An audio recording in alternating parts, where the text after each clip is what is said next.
जय Shri Krishna. Manual of life Shrimad Bhagavad Gita के आधार पर कथा समागम की इस दिव्य श्रृंखला में आप सभी का हार्दिक स्वागत है। हमारा जीवन जब तक अच्छे मार्ग पे चलता है तब तक ही हमें कुछ अच्छाई का अनुभव होता रहता है। जैसे ही धीरे धीरे बुरे मार्ग पर चले जाते हैं, पता भी नहीं चलता कब चले जाते हैं और उसका परिणाम बहुत ही दुष्कर हम भुगतने लगते हैं। इसके पीछे कारण क्या है? महाभारत में दुर्योधन कहता है, जानामि धर्मम न च मे प्रवृत्ति ही, जानामि अधर्मम न च मे निवृत्ति ही। मैं धर्म को जानता हूं लेकिन उसमें प्रवृत्त नहीं हो पा रहा हूं, और मैं अधर्म को भी जानता हूं लेकिन उससे मैं कभी निवृत्त नहीं हो पा रहा हूं। क्या करना चाहिए हमको पता है लेकिन हम कर नहीं पाते, और क्या नहीं करना है वो भी हमको पता है लेकिन उससे हम बाहर नहीं निकल पाते। इसके पीछे कारण क्या है? क्यों हम हमारे जीवन को गंदगी की ओर धकेलते रहते हैं? क्यों हमें अच्छा काम करने का विचार भी कभी नहीं आता? और कभी कभी तो ऐसा होता है, बहुत अच्छा आदमी होता है और वो इतना बुरा काम करने लगता है कि कभी कोई सोच भी नहीं सकता कि ये क्या इतना अच्छा भी हो सकता था। ऐसा क्यों होता है? भगवान श्री कृष्ण दूसरे अध्याय में 2 श्लोक के द्वारा इसके विषय में बहुत ही अच्छी चर्चा करते हैं। ध्यायतो विषयान् पुंसः संगस्तेषु उपजायते, संगात् संजायते कामः, कामात् क्रोधो विजायते, क्रोधात् भवति सम्मोहः, सम्मोहात् स्मृतिविभ्रमः, स्मृतिभ्रंशात् बुद्धिनाशो, बुद्धिनाशात् विनश्यते।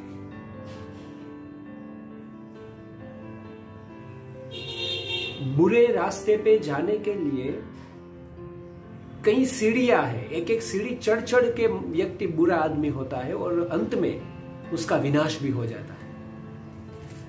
वो सीढ़ी के एक एक स्टेप कौन से हैं, इसके विषय में भगवान श्री कृष्ण यहां पे चर्चा करते हैं। ध्यायतो विषयान् पुंसः संगस्तेषु उपजायते। जो व्यक्ति जिस विषय का ध्यान करता है उसको ऐसे संग करने का मन होता है, और कदाचित ऐसा संग हो भी जाता है।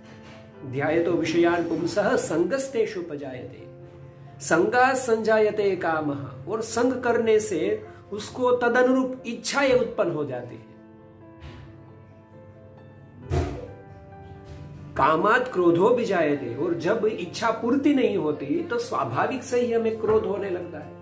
हम क्रोधी हो जाते हैं, मेरे साथ ही ऐसा क्यों होता है, मेरी इच्छा क्यों पूरी नहीं होती।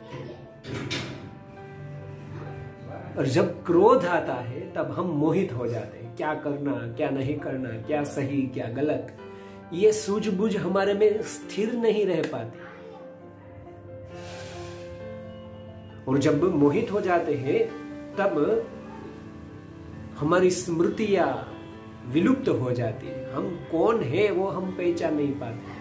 किस घर में हमारा जन्म हुआ है वो नहीं पहचान पाते। हमारे दादा परदादा कौन थे वो भी भूल जाते हैं। हमारी कुल परंपरा क्या थी वो भी हम भूल जाते हैं। संगात् संजायते कामः, कामात् क्रोधो विजायते, क्रोधात् भवति सम्मोहः, सम्मोहात् स्मृतिविभ्रमः। और जब स्मृतियां ही चली जाती है तो बुद्धि काम नहीं करेगी, और बुद्धि काम नहीं करेगी तो हमारा आत्मनाश निश्चित ही है। हम मर ही जाएंगे। इसके विषय में एक बहुत बड़ा अच्छा उदाहरण है।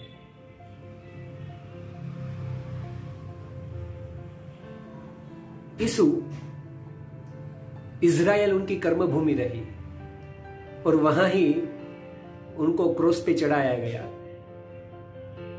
उसी इज़राइल में एक बड़ा ही अच्छा चित्रकार सोचता है कि मुझे यीशु के जीवन के आधार पर पूरी चित्र कथा बनानी है, चित्र कथा करनी है।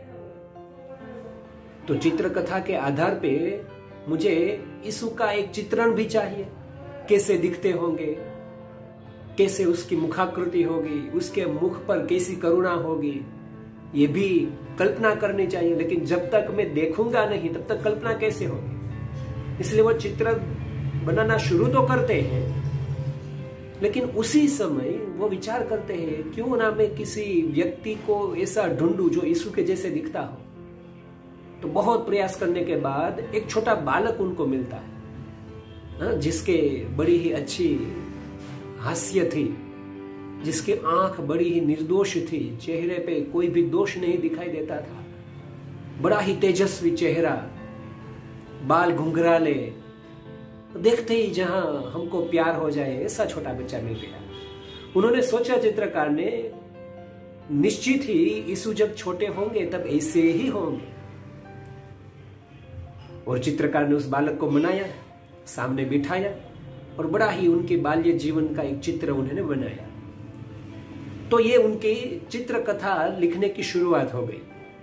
धीरे धीरे धीरे धीरे वे आगे बढ़ते गए और यीशु के अंत में, जीवन का अंतिम क्षण जब क्रॉस पे चढ़ रहे थे, उस समय का दृश्य उनको भी बनाना था।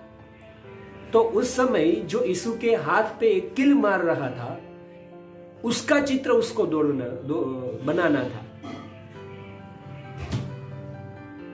लेकिन उसके लिए बड़ा ही क्रूर आदमी चाहिए, जिसके आंख पे क्रूरता हो, जिसका चेहरा जुनूनी हो, जिसके चेहरे पे, जिसके आंख पे, जिसके शरीर के एक एक अवयव पर क्रोध ही झलकता हो। ऐसा चित्र उसको चाहिए था, ऐसा आदमी चाहिए था। बहुत सारे देशों में घूमा लेकिन ऐसा आदमी नहीं मिला। फिर एक बार वो जा रहा था कहीं, तो किसी गली में एक ऐसा आदमी उसको मिल गया जिसकी आंख पूरी लाल थी, बाल दाढ़ी बहुत बड़े हुए थे, कपड़े काले पहने थे, आंख में से जाने क्रोध बाहर आ रहा था, चेहरे पर क्रूरता दिखाई दे रही थी। इस आदमी को उसने देखा। देखते ही उसने कहा कि मैं एक चित्र बना रहा हूं, उसमें मुझे आपकी सहायता चाहिए। क्या आप थोड़ी देर के लिए यहां सामने बैठेंगे? शुरू शुरू में तो वो बहुत क्रोधी हो गया। बाद में वो बोला कि कोई बात नहीं, मैं बैठता हूं। और यीशु ख्रिस्त को क्रॉस पे चढ़ाते हुए उस क्रूर आदमी जो उसके हाथ में किल मार रहा था, उसका चित्र बना ही रहा था। थोड़ा चित्र बना, उसी समय वो आदमी रोने लगा, जोर जोर से रोने लगा। उससे सहन नहीं हुआ और वो भागने भी लगा। चित्रकार उसके पीछे जाता है, बोलता है कि आप, मैंने क्या किया था, आप रो रहे हो, क्यों भाग रहे हो? बाद में उस रोते हुए उस आदमी ने कहा, हे महान चित्रकार, मैं वही आदमी हूं जो आज से 10 साल पहले आपने एक निर्दोष बालक समझकर यीशु के बालपन का चित्र बनाया था। और समय और परिस्थितियां ऐसी आ गई, उसी यीशु को क्रॉस में चढ़ाने के समय जो व्यक्ति किल मार रहा था, उसकी क्रूरता के लिए भी आज आपने मुझे पसंद किया। कितनी अच्छी बात है, कितनी अच्छी हमको यहां सीख मिलती है। व्यक्ति अच्छा ही होता है लेकिन बुरा क्यों होता है? क्योंकि उसको संग ऐसा होता है। संग से कामनाएं उत्पन्न होती है, कामना से क्रोध उत्पन्न होता है, क्रोध से आदमी, व्यक्ति मोहित हो जाता है, मोहित होते ही उसकी स्मृतियां, वो कौन है वो भूल जाता है, और जो कौन है वो भूल जाता है तब उसकी बुद्धि का नाश होता है। और बुद्धि का नाश जैसे ही हो जाएगा, उसकी व्यक्ति का, आत्मा का विनाश हो जाएगा। क्या हमको क्रोध आ रहा है? क्या हम ये भूल गए हैं हम कौन हैं? तो जरा विचार कीजिए। आज से कुछ साल पहले क्या हमने ऐसे विषयों का ध्यान किया था? ऐसे व्यक्तियों का संग हमसे हुआ है? ऐसे व्यक्तियों के वजह से हमारी इच्छाएं विपरीत हो चुकी है? ध्यायतो विषयान् पुंसः संगस्तेषुपजायते संगा संजायते कामः कामात् क्रोधोऽभिजायते क्रोधात् भवति सम्मोहः सम्मोहः स्मृतिविभ्रमः स्मृतिभ्रंशात् बुद्धिनाशो बुद्धिनाशात् विनश्यति। बुद्धि का नाश होते ही हमारा विनाश हो ही जाता है। शायद इस समय हमारा बुद्धि का नाश होने जा रहा हो तो क्या करें? उसका भी सरल उपाय है। इससे विपरीत ध्यान कीजिए, अच्छी बाबतों का विचार कीजिए, अच्छे पुरुषों के साथ रहना शुरू कीजिए, अच्छे विचार कीजिए, अच्छी कामनाएं कीजिए, अच्छी इच्छाएं कीजिए, और धीरे धीरे हमारे बुद्धि का नाश होने जा रहा है, उसकी जगह हमारे बुद्धि का ऊर्ध्वगति ऊर्ध्वगमन होने लगेगा और हमारा आत्म विकास निश्चित हो जाएगा। बस इतनी ही छोटी सी बात के साथ आज की इस कथा को यहां ही विराम करते हैं। अस्तु। जय श्री कृष्ण।